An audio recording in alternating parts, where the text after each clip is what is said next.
Aimsiú domhanda, Podchraoladh, le tarlach mac an mé.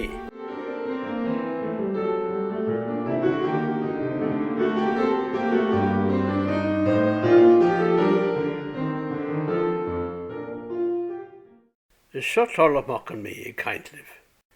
Caoga bliain ó shin, agus tóg imeacht go Americá, bhí tóg imeacht go deo.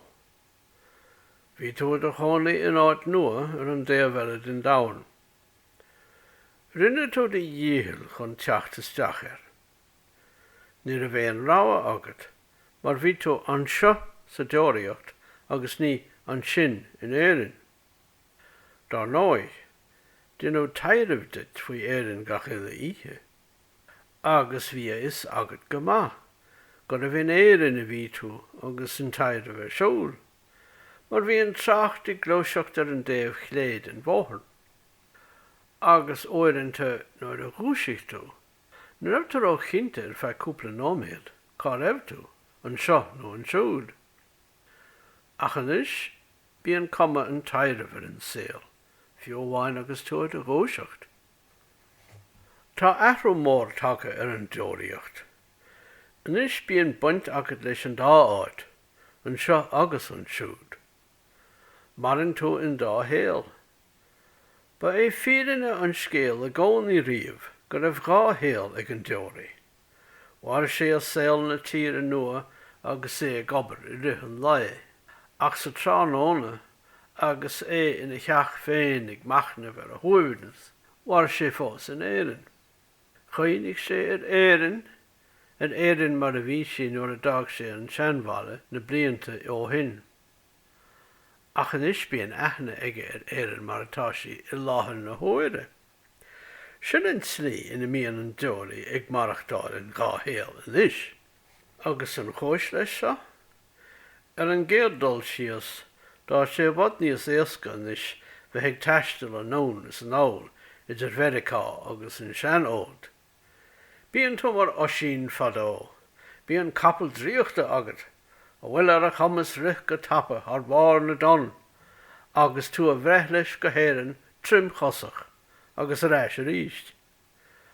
An scardait lán in anad an bháid. Ach ní hamháin sin, chuireann na meán cumarsáide I deagháil thú leis an dá áid ag an am chéalna. Is cinnte go ndéanann an gcatháin difríocht an mhór I saol an deoraí. Trád a raibh, níor bhain mór an úsáide as an gcatháin.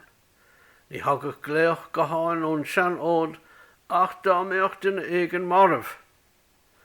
Ina anad sin, bhíoh litreacha agus iad á scríomh go flóiseach. Agus nuair a scríomh tú litir, bégan duit feitheamh ar feadh cúpla seachtain chun go sriseach sé an trólaí. Ach anois tá deireadh leis an litir beagnach, mar go ná bheith an cumarsáide baintear úsáid as an gcatháin, agus inniu úsáid a riamhphost agus meán sóisialta freisin. Rud eile a chur éire agus áiteanna eile I núl duit tar éis tamil, ná go raibh nuachtáin le fáil ar fud an domhan buíochas le satellítí cumarsáide. B'éidir liom nuachtáin éireannacha a fháil gach seachtain I Victoria ar chósta an Aigéan Eile. Bhíoh eagrán an deireadh seachtanas na siopaí an bhharrtaí íg. Ní bíonnaí, b'éidir na nuachtáin a léamh ar an idirlíon in eagrán leictreonach. Ach ba dheasan rud é an nuachtáin féin a bheith do lámh agat.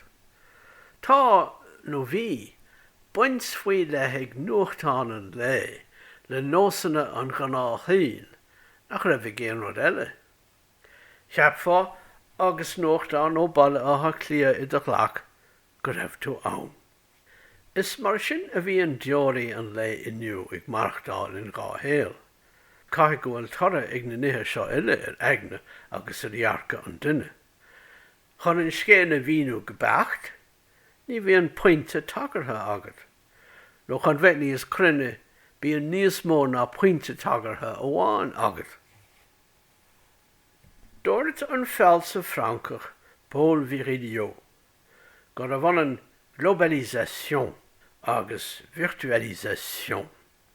Is é sin Tá míad I láthair do gach ile áit dahan inis, ach go saoilte nó go fíorúil. Go dtí seo, teagtí dóin go a bhanan bheith ann, agus bheith in situ in áit fuile, hic et nunc, inis ag an am áirithe seo. Ach tá an chumarsáid idirnáisiúnta, an gcatháin, an tidirlíon, an satellite, ag chuirdeara leis an duiscin sin. Óir amháin, be aon bhrí a bhí le ham na am áitiúil. GMT in Éireann, nó am de leathach an Aigéan Eile in Victoria, an támatá sé an áit faoi le. Ach inis, leis an chumarsáid idirnáisiúnta, tá am eile am tám domhanda, le temps global a chur in úl dóin. An tám atá sé sa stochmhailteáin in nua-fhoilsithe nó Tokyo, beidir go bhfuil an tábhacht chéile ag buint leis is atá ag buint leis an am atá sé an seo, pe áit sa domhan ina bhfuil an cainteoir I láthair na huaire. Duna atá páirteach in láthair, ní bhainn sé geart agus in umláin le héan cheann amháindíomh. Mar deoraí, ní bhíonn sé ar mórmhór le féin I Canada cosúil le mo chul cathracha, a rugó agus a tógáin. Agus mé Somália in Éireann, ní bhíonn ar mórmhór sach go beag. Cosúil le lucht siúil beidir, ní bhíonn ar mórmhór in éan áit amháin, ach ar tros, ar cóir timpeall. Ubi domus ibi patria, d'irtar, ach tá sin ceart ó tharla go dtugann dáit cónaithe Ceol don dúchas duit. Tá an gnáthhéal fitte fuaite leis an áit sin, na sráideanna, na fógarí peibhlí, rithim ná dúrtha na cainte agus na canúna, cuasaí políochta, an cuma tá ar na pólíní agus na boscaí poist. Ach cad a tharlaíonn nuair a aonn tú struchtúr an gnáthhéal ó chúpla áit agsúla. Agus tú ag marachtáil I náthéal, agus gan pointe tagartha óháin agat, bíonn dearcha agat ar an saol ar fad nach raibh daoine riamh san stair, fad is óldam. Ní hamháin go mbíonn eolas agat faoi imachtaí a gúpla áit agsúil ag an am céanna, ach bíonn tú páirteach I nósanna an gnáthhain a bhfuileann leis na háiteanna agsúla sin. Chuirigás an mochacháin aisteach a bhíoh agam nuair na éachann suas ó nuachtáin éireannach, agus bhí mé rád I Victoria. Nó ag dul amach chun cruinnithe I Victoria, daon ticéad subway ó Toronto, nó ticéad bus ó Blaclia I bóca Machóta. Nuair a thosnaí an struchtúir an gnáthhéal ó gá nó trí áit ag brúas deachar ar chéile ar an dóid sin. Bíonn an saol cosúil le tairimh na súil oscailte. Saolídí domagónaí inis, go mbeadh ar mo chumas siúil trí doras I Victoria agus teacht amach ar ráid im Blaclia. Ar gach leithinach idirlíon, bíonn tagartí do Tháinig eile sa leathrán céanna, nó I leathrán eile ar fad. Ní gá ach clicáil ar an ocail tagartha, agus tá tú ar an leithinach eile. Tá ceangal idir an dá leithinach, nasc mar I deirtar. Feictear domsa go bhfuil saol an deoraí ag éirí anchosúil leis an hypertéacs seo. Deicinn se rud an seo is saol amháin, a chuireann rud eile an siúd a gcoinne dom, íonann clicáil ar, agus bhí mé ann. Bhí mé caintlibh mar eolar an gcóras iompar agus an gcóras cumarsáide, mar a bhí siad nuair a bhí mé féin im chónaí America thuaidh. Anois is fíor nach bhfuil mór an athruithe tagtha in san gcóras iompar idir an dá linn. Tá scárdait lán ann mar a bhí I bhadó hin, agus tugann siad san an deist an deoraí bheith ag dul go dtí an sean ód go minic. Ach tá athruithe móra ann I réimse na cumarsáide. Tá an telefón póca ann. Leis sin is féidir bheith I dteagmháil le daoine agus tú ag taistil. Is léir go mbíonn inimircí hí brathir. San lá tá nniu ann, America hóig, nus an Orb, feici tú daoine ag siúl mar hímpel agus iad caintósáard I deanga ena nid Aigéan.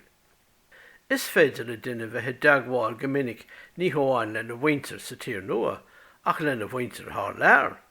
Na tiismitheoirí an tean ód aber agus der háracha nó der fóracha I ddíortha eile.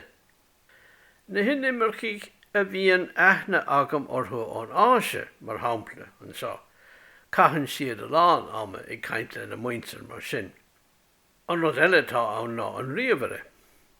Inis bhí réabharí ann na fada cínte, ach inis is réabharí glúine iad. Is féidir iad a bhreithleat agus tú ag taistil. Agus is iarla sí cumarsáide iad freisin inis níos mó ná éon rud eile. Tiglaat riamh fosta scríamh nó chat líne nó a le héad. Nói an riamhar a féin is féidir le úsáid a bhaint as Skype nó Zoom. Tá sé mar chaintear an gcatháin, ach feiceann tú na daoine ar an déobh eile, agus feiceann siad thú. Nach bra an rud is sin do cheantismitheoirí nach feiceann an gáirfáistí sa mala go minic. Sin rud a thugann in immercií sláán. Inis deirfidh sibh tá an cumarsáid leictreonach sin go bra, ach ní héan rud céanna agus an duine a bheith rád go fisiciúil. Cínte. Ach san lá atá nuamh, tá daoine ag éirí cleachtathe ar an teagháil fíorúil, ar féidir le bheith acu le daoine eile trí bhean na cumarsáide leictreonaí. Is féidir le duine eile bheith páirteach I do héal, agus na thuirla sí sin á úsáid agah go féil túil. Nó ar a bhí mar ag bra ar litreacha chun bheith deagháil, ní rá mar páirteach is saol na naoine imethe thar leabhar. Agus le himach na mblianta, d'éirigh an cumarsáid gabhain go leor. Agus lámháin, ní raibh litreacha ag teacht ar ais, tuis go raibh an duine eile marmh. Inis is féidir an cumarsáid a bheith agan le daoine sa réad am. Tá tú ag caint le do char ar an déobh eile den domhan, agus ní nach sicint idir an méid a deir an tosa agus an freagra ag teachtú í san. Bíoch go a bheith, caithfeadh admhail go mbíonn an timpeallacht isiciúil níos láidre ina tiúnchar orin ná éon domhan paralélach nó fíorúil. In neiread na dála táimid an seo, inis, hic et nunc, a chuáin má bhí méid ag commentéireacht idir gá áit an tamar fad. Ní gádúin an trá eile a rastal go síorí. Táimid sáte in imachtaí ar saol féin an seo, agus is leir sin go minic. Is leir de gach lá a chud féin den sibláid, mar a deir an scriptúr. Mar leis an cumarsáid lena ar muintear a géin, bíonn orin an telefón a thógann suas, nó an riamh fosta scríamh, nó gháil de Skype nó Zoom, agus caithfeadh admhail go niniméid sin nuair a bhíonn an riachtanas anin, agus mas gádúin a hásamh. An irid sin óignas orin, béidir, in san áit na bhuilimid, go dastaí an óin go géir, gachan dar hára in éireann a chluistáil.